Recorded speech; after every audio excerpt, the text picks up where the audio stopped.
अब इसके डेटी हैं पुशान। अब इसकी भी एक बहुत सुंदर माइथोलॉजिकल स्टोरी है, इफ यू अलाउ। जी जी प्लीज। एक स्टोरी तो है वो जो छोटी सी मैं बताता हूं, जिसमें डेटी का नाम क्या? Pushan. Pushan, this is one of the solar deities. Okay. तो पुशान की एक ये भी स्टोरी है, जब सती जी ने, जब भोलेनाथ जी को नहीं बुलाया गया था और दक्ष जी ने नहीं बुलाया था, एंड शी गॉट ऑफेंडेड कि आपने महेश जी को नहीं बुलाया, शिव जी को नहीं बुलाया, तो उन्होंने अपनी जान सैक्रिफिशियल ऑफरिंग में जाके दे दी थी। तो वो लंबी स्टोरी है, वीरभद्र जी आए, उनका रूप लिया, दिस एंड दैट। तो उस मंडल में, उस सेरेमनी में पुशान भगवान भी मौजूद थे। पुशान भागा भी थे और सोलर डेटीज भी थे जो 27 नक्षत्रों को डिनोट करते हैं। तो जब वीरभद्र रूप में जब आए तो उन्होंने गलती से नहीं, इंटेंशनली पुशान जी का दांत तोड़ दिया। इसीलिए ऑफन आप देखेंगे जो प्रोमिनेंट रेवतीज हैं उनको डेंटल इश्यूज अक्सर रहते हैं। अब ये चीज हमने वहां से निकाली। प्रोमिनेंट रेवती, जब मैं चार्ट देखता हूं, एनी डेंटल इश्यूज, कहते डेंटल इश्यूज तो खत्म ही नहीं हो रहे, अभी कल रूट कनाल करा के आई। ये वहां से आई, ये एक एट्रीब्यूट हमने वहां से लिया जी। अब इसकी एक और बहुत सुंदर स्टोरी है जिसका जिक्र सबको ही मालूम है, बट आपके चैनल के जरिए मैं एक और बार रिपीट करता हूं। इसको रेवती कहा जाता है। जो गॉडेस रेवती थी, उनकी शादी नहीं हो रही थी। अब इसकी डिफरेंट वेरिएशंस हैं अलग वैदिक स्क्रिप्चर्स में। तो उनके जो फादर थे रेवत, वो परेशान थे, नेचुरली बेटी की शादी नहीं हो रही।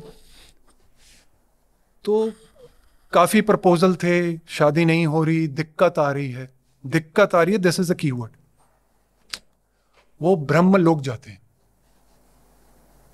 ब्रह्मलोक जाते हैं तो उनको कहा जाता है कि आप वेट कीजिए, ब्रह्मा जी अभी गंधर्व म्यूजिक सुन रहे हैं, तो थोड़ी सी वेट करनी पड़ेगी। वो कहते कोई दिक्कत नहीं है। तो 10-15 मिनट उनको वेट करनी पड़ती है। तो उसके बाद उनका नंबर आता है। तो उन्होंने कहा, हाँ बता भाई रेवत, क्या दिक्कत है तुझे, क्या समस्या है तेरी? कहते जी बेटी की शादी नहीं हो रही, रेवती की, क्या करें? तो कहते यार ये सारे प्रपोजल तो तू लेके आया है ना, ये अब एप्लीकेबल ही नहीं है। कहते वो क्यों? कहते जो तू लेके आया, जिस समय में आया, तुझे लग रहा है जो तू बाहर 15 मिनट वेटिंग एरिया में बैठा था, नीचे तो कितने लाइट ईयर्स बदल गए, युग ही बदल गया है। तो ये प्रपोजल सब बेकार हैं हम। तो कहते जी मैंने तो अपनी बेटी की शादी करनी है, मैं कहां करूंगा अब, तो बहुत बड़ी समस्या है। तो उन्होंने कहा कि जो युग अब नीचे चल रहा है ना, उसमें कृष्ण भगवान के बड़े भाई बन के आए हैं बलराम। ही is the right match for her. अब हमने इससे क्या एट्रीब्यूट्स निकाला? 7th लॉर्ड या 7th हाउस इन रेवती नक्षत्र।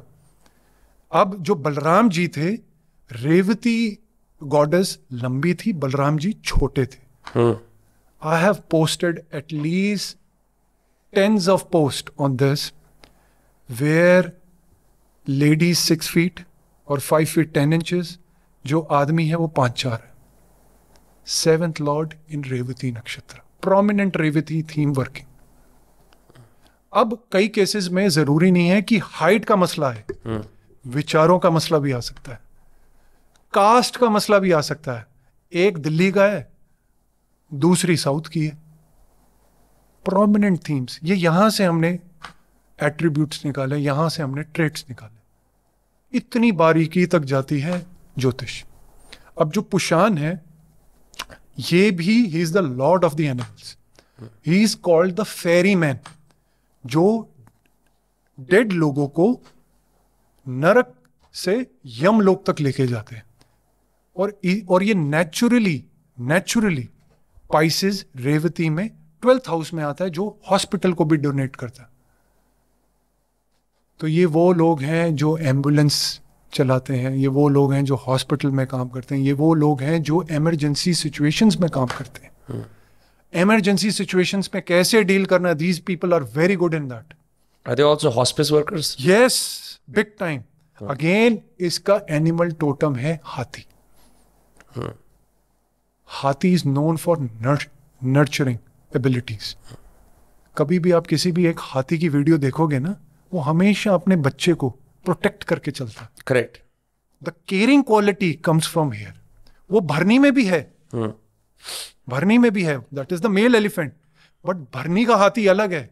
वो हाथी है जिसकी हम रील देखते हैं, गॉट एग्रेसिव, कुचल देता है जो. कुचल देता है. दैट इज भरनी एंड पूर्वषाढ़ा एक्चुअली. क्योंकि हाथी गणेश जी से जुड़े हैं, क्योंकि उनका सर लगाया था. और गणेशा पूर्वषाढ़ा और उत्तराषाढ़ा से जुड़े. वो भी बड़ी इंटरेस्टिंग माइथोलॉजिकल स्टोरी. पूर्वषाढ़ा इंसान को तोड़ना आसान नहीं है, उस पर भी चर्चा करेंगे. करते हैं चर्चा, उस पर भी करें, ठीक है जी. तो इसलिए ये मेरे को इसलिए भी प्रिय लगता है. एक तो वीनस इसमें एग्जॉल्ट करता है और इसको वेल्थियस्ट स्टार बोला गया. तो मैंने अक्सर देखा है जो रेवती नक्षत्र वाले लोग होते हैं, चाहे वो पैसे से, अब हर चीज को आप पैसे से नहीं तोल सकते. यहां तो ये पैसे से बहुत धनी होंगे. तो सबसे ब्राइट एग्जांपल मेरे को जो ध्यान आता है, जो किसी सेलिब्रिटी के चार्ट में किया, I think Kapil Sharma. Revati moon नहीं, कोई है उसका लुमिनरी होगा कोई, कुछ है. LeBron James, he has a turnover more than $1 billion, wealthiest star. And these are one of those people, क्योंकि पाइसेस साइन में है. शुक्र महाराज एग्जॉल्ट करते हैं इस साइन में, और बृहस्पति का साइन है. They are the most god fearing and spiritual people. ये वो हैं जो सब भगवान पे छोड़ देते हैं. अगर अफ्लिक्शन है, भगवान का नाम तो ले रहे हैं बट भगवान पे छोड़ा कुछ नहीं है. चार्ट टू चार्ट डिपेंड करता है. ज्योतिष समझनी कोई इतनी आसान थोड़ी ना, 1000 एंगल लगाने पड़ते हैं.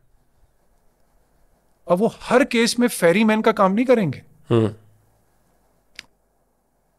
कई चीजों में वो गलत जगहों पे भी लेके जा रहे हैं. तो किस केस में कैसे पुष्यान काम कर रहे हैं, ये चार्ट टू चार्ट की जर्नी समझनी पड़ती है.